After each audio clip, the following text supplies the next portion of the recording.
High, কেমন আছো? কে বলছেন? আপনাকে তো চিনতে পারলাম না। আমি তোমার রিয়া বলছি। আমার রিয়া মানে? আমি কোনো রিয়াকে চিনি না। তুমি এত তাড়াতাড়ি আমাকে ভুলে গেলে? তুমি না হাতে হাত রেখে আমাকে কথা দিয়েছিলে আমাকে কখনো ভুলে যাবে না। তাহলে এত তাড়াতাড়ি আমাকে ভুলে গেলে? হাতে হাত রেখে তুমিও তো আমাকে কথা দিয়েছিলে মরে গেলেও অন্য কাউকে বিয়ে করবে না।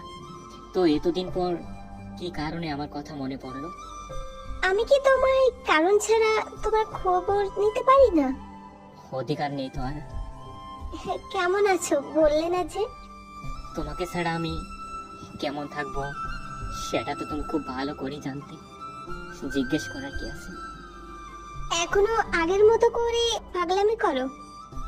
না, তবে অনেক আফসোস করি নিজের জন্য। কেন? সেটা তোমার না জানলেও চলবে। তো তোমার স্বামী সংসার নিয়ে কেমন কাটছে তোমার দিন? ভালো। যে সুখের আশায় আমাকে ছেড়ে চলে গিয়েছিলে, পেয়েছো কি সেই সুখ? না। মনে আছে তুমি আমার বুকে মাথা রেখে বলেছিলে ছেড়ে যাবে না আমাকে? হুম, মনে আছে। তাই হয়তো আর সেই বুকটাতেই বেঁধে দেখা দিয়েছে। মানে কি হয়েছে তোমার? বাদ দাও, ছেলে হয়েছে না মেয়ে?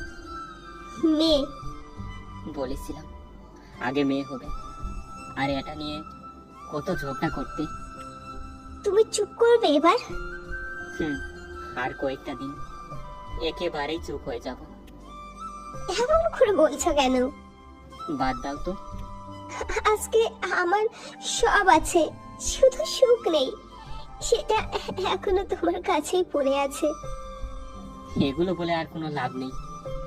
সব সময় ভালো থেকো এই কামনাই করি।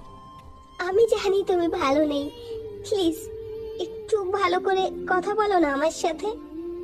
আমি একজনকে ভালোবেসেছিলাম, চাই না সেই ভালোবাসা পরকীয়ায় রূপ নিক। ভালো থেকো, আর মেয়েটাকে মাদ্রাসায় ভর্তি করে দিও। ওই শোনো না। আল্লাহ হাফেজ। ওই একটা কথা বলে যাও, শোনো না।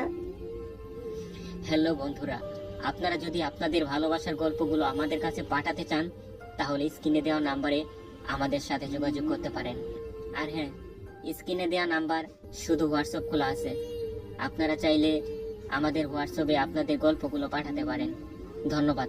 ভালো থাকবেন, সুস্থ থাকবেন, আর এরকম নিত্য নতুন ভালোবাসার গল্প পেতে আমাদের এই ছোট্ট চ্যানেলটিকে সাবস্ক্রাইব করে আমাদের সাথে থাকবেন।